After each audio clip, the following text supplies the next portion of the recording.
วิธีประชมมุกនឹងភាពភ័យខ្លាចនៅក្នុងចិត្តអ្នក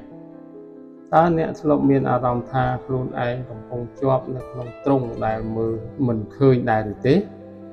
ទ្រុងមួយដែលមិនមែនធ្វើពីដែកប៉ុន្តែធ្វើឡើងពីភាពភ័យខ្លាចដែលលាក់ខ្លួនយ៉ាងជ្រៅនៅក្នុងចិត្តរបស់អ្នកមនុស្សគ្រប់គ្នាមានភាពភ័យខ្លាចខ្លះខ្លាចការបរាជ័យខ្លះខ្លាចការបដិសេធហើយខ្លះទៀតខ្លាចសូម្បីតែការចាប់ផ្ដើមប៉ុន្តែអ្វីដែលអ្នកត្រូវដឹងនោះគឺភាពភ័យខ្លាចមិនមែនជាជញ្ជាំងដែលមករារាំងផ្លូវអ្នកទេវាកំពុងតែប្រាប់អ្នកថានៅពីក្រោយវាមានរឿងរ៉ាវដ៏អស្ចារ្យដែលអ្នកមិនទាន់បានជួបជំហានដំបូងដើម្បីយកឈ្នះវាគឺកុំរត់គេចនៅពេលអ្នករត់គេចពីភាពភ័យខ្លាចវានឹងដេញតាមអ្នកកាន់តែលឿនហើយវានឹងរីកធំទៅនៅក្នុងចិត្តរបស់អ្នកចូលឈប់ហើយងាកមកសម្លឹងមើលវាឲ្យចំ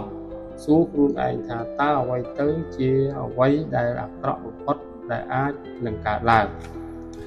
នៅពេលអ្នកហ៊ានប្រឈមមុខនឹងការពិតអ្នកនឹងឃើញថាភាពភ័យខ្លាចភាគច្រើនគ្រាន់តែជាស្រមោលដែលបំភ័យអ្នកឲ្យញញើតតែប៉ុណ្ណោះភាពក្លាហានមិនមែនមានន័យថាអ្នកគ្មានភាពភ័យខ្លាចនោះទេភាពក្លាហានគឺជាការសម្រេចចិត្តធ្វើសកម្មភាពទាំងដែលអ្នកកំពុងតែញ័រដៃញ័រជើងកុំរងចាំឲ្យបាត់ខ្លាចទើបចាប់ផ្ដើមធ្វើព្រោះភាពខ្លាចនឹងរលាយបាត់ទៅដោយខ្លួនឯងនៅពេលដែលអ្នកចាប់ផ្ដើមបោះជំហានទៅមុខចូលចាំថាជីវិតរបស់អ្នកមិនមែនត្រូវបានកំណត់ដោយចំនួនដងដែលអ្នកដួលនោះទេ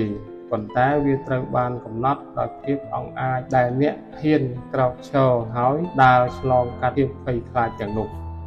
រាល់ពេលដែលអ្នកហ៊ានជំនះចិត្តខ្លួនឯងអ្នកកំពុងតែពង្រីកពិភពលោករបស់អ្នកឲ្យកាន់តែធំជាងមុន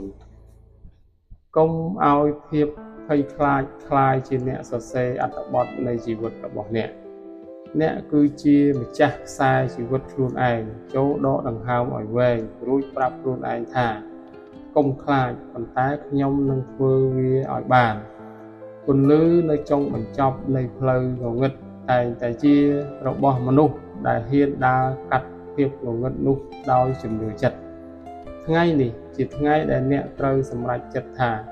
តើអ្នកនឹងរស់នៅក្នុងស្រមោលនៃភាពភ័យខ្លាចឬដើរចេញមកទទួលយកពន្លឺនៃភាពជោគជ័យជំរឿសស្ថិតនៅក្នុងដៃរបស់អ្នកចូលឈានជើងចេញទៅហើយបង្ហាញពិភពលោកថាអ្នកអស្ចារ្យជាងអ្វីដែលអ្នកធ្លាប់គិតភាពភ័យខ្លាចគឺជាអ្នកពូតភៅដ៏ធំបំផុតនៅក្នុងជីវិតកុំជឿវាប៉ុន្តែចូលជឿជាក់លើកម្លាំងដែលលាក់ទុកក្នុងខ្លួនអ្នកវិញធ្វើវាឥឡូវនេះព្រោះភាពជោគជ័យកំពុងរង់ចាំអ្នកនៅម្ខាងទៀតនៃភាពភ័យខ្លាច